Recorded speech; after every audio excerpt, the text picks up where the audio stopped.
Salut les Veriens et bienvenue dans votre émission d'actu à cœur ouvert. Et on aura pas mal de nouveautés à vous présenter cette semaine, que ce soit en accessoires, en jeux et en hardware, avec notamment l'ouverture des précommandes d'un casque de folie en seconde moitié de la vidéo. Allez, sans plus attendre, c'est parti. Nvidia dégaine enfin ses RTX 3080 avec 12 Go de VRAM. Encore une référence de plus pour inonder le marché sans le moindre stock disponible. Qu'est-ce que ça change? Eh bien la carte vient se placer entre la 3080 et la 3080 Ti. Pour faire simple, le but est de vendre un peu plus cher des 3080 Ti qui n'auraient pas passé l'intégralité des certifications à la fin de la chaîne de montage, en désactivant quelques éléments. Le joueur ou développeur profite lui d'une 3080 avec un peu plus de mémoire pour effectuer ses opérations. Dans le cas où les prix sont cohérents, tout le monde s'y retrouve, mais vu l'état du marché actuel, difficile d'être aussi positif sur la question. Nvidia annonce d'ailleurs une nouvelle technologie pour les possesseurs de RTX, le DLDSR. Cette fois, c'est l'inverse du DLSS, puisqu'il s'agit, grâce à l'IA, de calculer une image plus grande et de la downscaler pour avoir une meilleure image dans la résolution choisie, tout en conservant un nombre d'images par seconde similaire. Si vous avez la puissance nécessaire, vous pourrez donc gommer quelques défauts supplémentaires à résolution égale. Comme avec le DLSS, reste à savoir quel jeu VR sera compatible avec cette nouvelle technologie. On restera côté matériel avec l'arrivée sur le marché de la nouvelle sangle de chez BoboVR, la M2 Pro.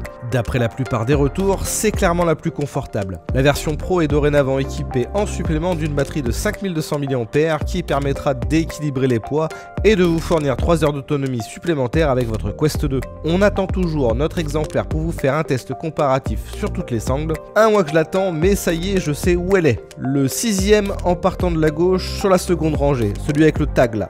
Vous retrouverez en tout cas le lien de la sangle en description de la vidéo pour ceux qui souhaitent une mise à jour de leur casque.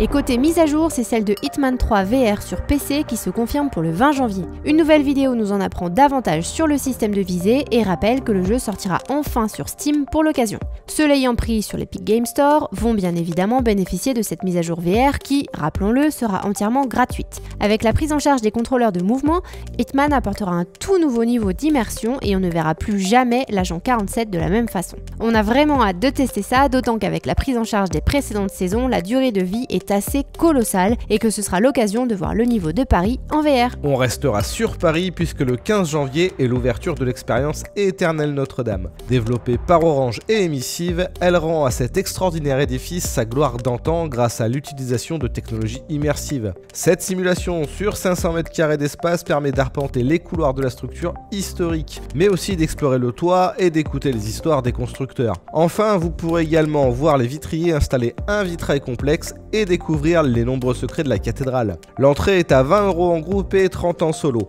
ce qui ne sera pas forcément un tarif si élevé que ça pour vous faire au passage un test et un avis sur le Vive Focus 3 puisque contrairement au trailer, c'est ce casque qui a été choisi pour l'expérience. On restera d'ailleurs sur un casque autonome pour l'expérience VR Nock qui arrive bientôt sur le Quest. Celle-ci vous proposera de vous faire jouer au ballon avec un arc. D'après les images fournies, il semble que les joueurs auront accès à une grande variété d'arcs et de flèches. On se demande quand même si les développeurs ne se sont pas trop passé le mot parce que ce sera quand même le 3e jeu prévu cette année dans le style avec notamment le très attendu Ultimate de Resolution Game. Allez, c'est le moment de... L'instant des contracts. Alors cette semaine j'avais envie de réagir sur un matériel présenté au CES 2022.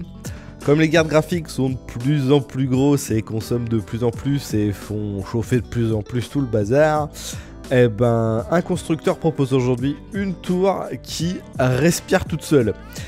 Alors elle a plein d'ailettes qui s'ouvrent automatiquement selon le niveau de chaleur. L'idée est plutôt cool, j'ai trouvé le système carrément classe. Par contre, tout ce qui est mouvement mécanique dans le temps, ça finit toujours par gripper, par couiner ou quoi, avec la poussière, avec l'usure. Donc je suis pas complètement sûr que ce soit une solution qui soit viable sur le long terme. Mais j'avais envie de partager l'info, voilà. Encore 4 ou 5 ans et on aura des turbines d'avion pour refroidir notre matos PC parce qu'on n'y arrivera plus autrement. Allez, actu suivant. Le meilleur casque du marché a ouvert ses précommandes. Le X-Tal 3 est donc un casque VR qui propose 180 degrés de champ de vision horizontal et 90 degrés de vision verticale. Conçu en collaboration avec des pilotes de l'armée de l'air, le X-Tal 3 est proposé dans des configurations VR et réalité mixte. Les deux casques offrent deux écrans de résolution 4K et un taux de rafraîchissement allant de 75 Hz en 4K jusqu'à 120 Hz en QHD. Le casque proposera aussi un suivi oculaire avec un tracking inside out. Et enfin, il aura une plage de réglage automatique de l'IPD de 60 à 76 mm. Là où le bas blesse un peu, c'est le prix, puisque le casque n'est clairement pas là pour être proposé aux consommateurs classiques. Si vous souhaitez vous offrir la bête, il faudra débourser 9 000 $ hors taxe pour sa version VR et 11 500 pour sa version réalité mixte. Et on continuera avec de la réalité mixte puisque c'est le tour de Cybrix de vous en proposer. Le titre disponible pour 10 € via l'appli vous propose désormais de transformer votre salon en casse-brique géant avec le pass-through du Quest. La dernière mise à jour du jeu ajoute la prise en charge du mode sans fin et permet de vous déplacer dans l'arène dans votre propre environnement. Il vous faudra d'ailleurs un peu d'espace si vous voulez vous déplacer dans toute l'arène, celle-ci ne s'adaptant pas vraiment à la taille de votre pièce. Celui qui souhaite par contre s'adapter à tous les joueurs et ne nécessitera pas trop de place de jeu, c'est Core Disruption. Présenté par le développeur Mplex, c'est un jeu multijoueur qui vous mettra aux commandes d'un tank futuriste. Il vous permettra d'affronter des joueurs du monde entier et au cœur du jeu se trouve un système de réduction de la cinétose conçu spécialement pour l'occasion. Votre objectif est de déchaîner une tempête de puissance de feu sur vos adversaires tout en évitant votre propre destruction. Le dernier tank encore en état à la fin de la partie remportera la victoire. Le titre sera disponible sur la boutique Steam et la boutique Oculus Rift ce 17 janvier. Un peu plus tard dans l'année, c'est peut-être Boneworks qui sera disponible sur le PlayStation VR 2. L'équipe de Stress Level 0 a expliqué par un tweet qu'il serait fort probable que leur jeu soit disponible sur la console de Sony. Une très bonne nouvelle pour les futurs acquéreurs du casque, et de quoi lui faire une belle pub de lancement tant le jeu a fait le buzz sur YouTube. Des rumeurs laisseraient également entendre qu'Half-Life Alyx serait peut-être aussi au rendez-vous à la sortie du casque, et les développeurs de Demeo et de Blaston semblent aussi vouloir le soutenir. La sortie du PlayStation VR 2 est toujours prévue à la fin de l'année et elle promet clairement d'être explosive. Un peu moins explosif mais pas inintéressant pour autant, c'est la version définitive de Garden of the Sea qui est dorénavant disponible pour la somme de 21 € sur Steam et 25 € sur Quest. Le titre vous propose d'explorer une série d'îles luxuriantes où il faudra cultiver des plantes qui vous permettront de fabriquer de nouveaux objets afin par la suite de voyager de plus en plus loin. Vous pourrez donc passer des heures dans un endroit paisible et reposant ou faire le choix de partir à l'aventure. Le jeu étant clairement conçu pour être joué à votre propre rythme. Et côté rythme, c'est Beat Saber qui tease une nouvelle mise à jour avec 2 images.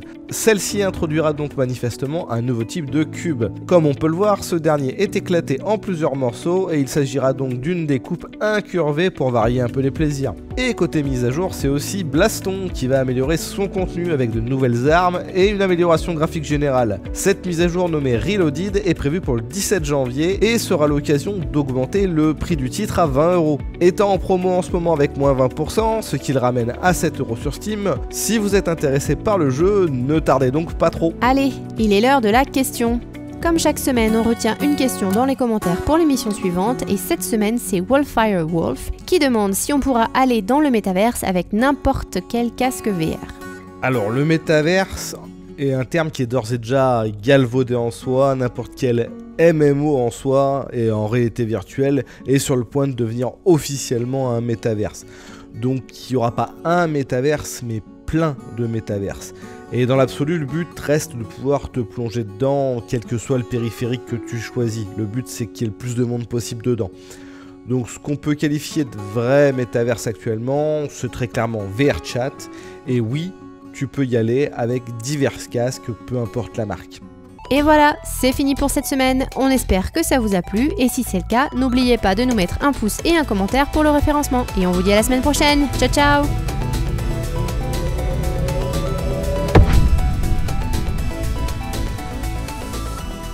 Et oui, il n'y a plus le faucon en arrière-plan pour des raisons médicales. J'ai dû déménager dans un meublé. Rien de grave, ne vous inquiétez pas. Par contre, à ma grande surprise, l'appart proposait un autoportrait de son nouvel occupant. Il est plutôt réussi, non ?